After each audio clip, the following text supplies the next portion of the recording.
Next one I want to talk about. This was kind of an interesting one. So, New York City freaks out because the quote men didn't come to work. Now, this is actually less about men coming to work and it's more about sanitation workers, which I forget the percentage of guys that are garbage collectors, but I want to say it's probably 95% or more of sanitation workers are men.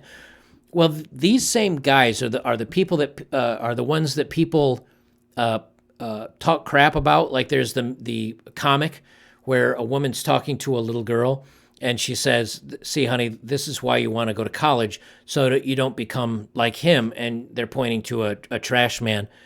And other people have various versions of that. But anyway, so New York City, the men didn't come to work, and I want you to hear how they talk down about these guys. Right? This is from the Daily Mail. Back to the bad old days. Hipster Brooklyn looks like New York City of the 1970s as trash piles up amid sanitation worker protest over the mandates, the jab mandates, as furious residents slam crybabies who are supposed to pick up the trash. Now, I don't know about you.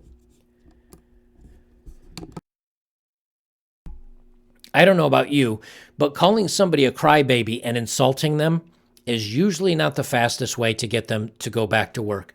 And so when citizens start calling the guys that normally do this work crybabies, I'm pretty sure that they're probably going to just tell you to F off just to make their point. So I saw this on Twitter, and I found another story kind of relating to it. It's De Blasio.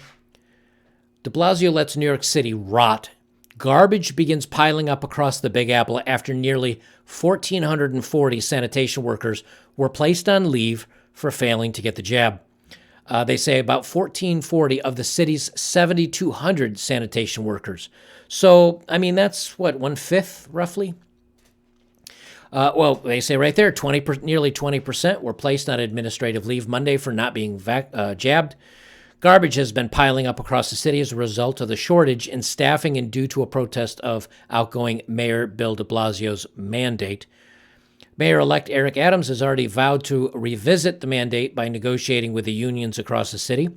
As of yesterday, 2,530, or 23% of the FDNYs, which is Fire Department of New York, 11,000 firefighters are still not jabbed and cannot report for duty. See, again, people forget very quickly when you've got sanitation workers just showing up and doing their job, they're not appreciated.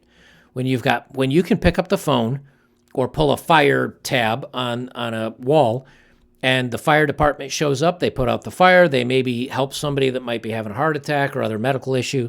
When the paramedics show up, when the cops show up when you need them, people, it's very quick to go, we live in such a good society and take everything for advantage or take advantage of the situation. Take everything for granted. You can tell I'm doing this late at night after my father has gone to bed.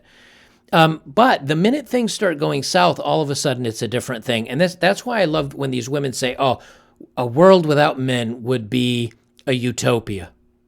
Okay. A utopia without power plants or gas or vehicles or crude oil or lithium batteries or repairs or roofs or houses or electricity, plumbing, water, sanitary, like sewage thing. Yeah, real utopia. It'd be a utopia. You'd just be roughly living in the 1300s without men. I like this story because, hey, you know what? A lot of them are just like, you know what? I'm not appreciated. I'm out. Or you're making me do something. I'm out. They say Adams won yesterday's mayoral, and this is a couple weeks ago from 4th of November. I just put off the stories because I had to drive down here to Florida. Adams won yesterday's mayoral election with a landslide 68% of the vote over Republican opponent Curtis Sliwa's 28.8%.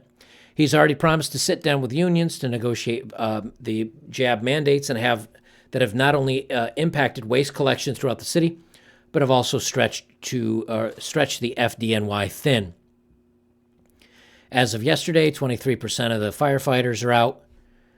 2,300 are on sick leave, meaning nearly a third of 11,000 firefighters are now on the streets. Now, I don't know if they've gone back to it by now, but I mean, just piles of garbage.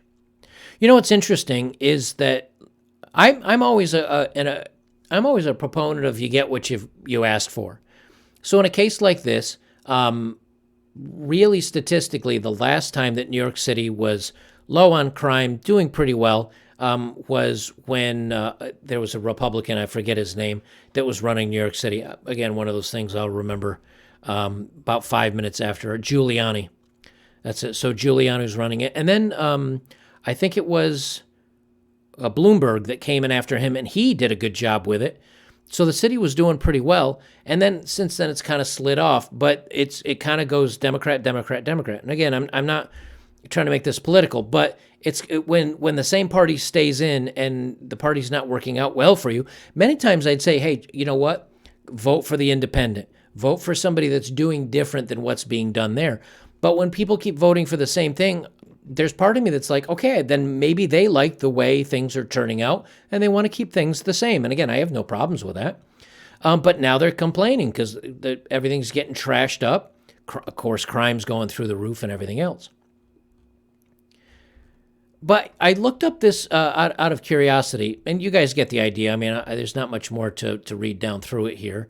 But here's something that I looked this up, New York City's Department of Sanitation. And I looked up the salaries. Now, New York City is incredibly expensive to live. But a sanitation worker is an average of $73,000 per year. Auto mechanic is $38 per hour, which is about $76,000 per year. Electrician, $329 per day. So if you work 5 days a week, that's $1,500 a week, roughly $1,600 a week. So you multiply that out by 52 weeks or whatever it is. Again, not too shabby salary, you know. And that's why I say that like if you get up to the administrative executive, you get up to close to 100,000.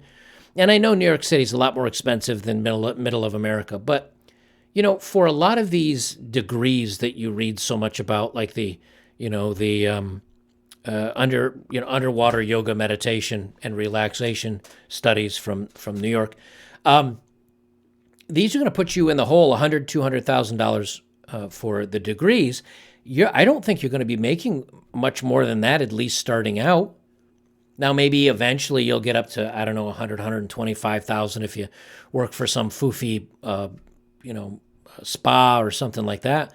But for you to just walk straight out of college or straight out of high school, and while you're waiting for maybe your position getting in the fire department, or you're hoping to get in as an apprentice doing electrical work, there's lots of jobs out there you can pick up that are manual and pay pretty good. And not only are you learning a skill in many cases, like becoming a maintenance guy or an electrician, not only are you not putting yourself in debt, but you're learning other skills that will carry into other things. Like I said, I worked for a network. I worked as a network engineer for a company, and they're a Fortune 500 company. I ended up becoming a technical lead for the group of guys that I was managing over. And some of the guys that I was managing over, like one of them had a PhD in computer sciences, but he was new. He was a young guy. And here I am with no more than a high school education and a couple of certifications that I took while I was doing the job. And, I did very well for myself, making six figures. I never got a formal education. I learned stuff from messing around with Linux and reading, and that's about it. So I always say that a lot of times these entry-level or, quote, manual jobs can turn into a real career, a real job where you start your own business and do very well. And even though they're underappreciated, like here, people just complaining, saying that they're whining, that the sanitation workers are just crybabies. Hey, it's let them whine all they want. They're the ones that are unhappy about the situation. And what will they do to correct the situation? Probably end up paying more money. And here, last thing I have here is labor shortage forcing construction company owner to pay high wages to lazy workers who have no idea how to do the job. They're in such need of good workers that they'll take a risk on somebody who they're not sure that it's going to work out for them. They hire them. They're awful. They let them go out of after 30 days or so. But if you were good, if you went in and you were a hard worker who showed up on time and learned quickly, you'd probably within 6 months or so, you'd be the supervisor supervising all the idiots, which probably pays you more money. But you wouldn't be doing the manual labor at least. They say a construction company owner in Arkansas is complaining the country's ongoing labor shortage is forcing him to desperately hire workers who have no idea how to perform the job. J.D. Huddleston, owner of Concrete Creations and Excavations in Centerton, Arkansas, told the Arkansas Traveler recently that it has been almost impossible to find qualified workers for his construction crews since the start of the bug. In order to fulfill his contracts and stay afloat, Huddleston has to get creative by raising wages, offering paid vacation benefits from day one, renting laborers from other contractors who hire out his employers, and working on the crews himself. He said, it's horrible. I'm having to pay guys 18 to 20 bucks an hour that absolutely have no idea how to operate in my industry just to get them to show up. Now, let me pause here.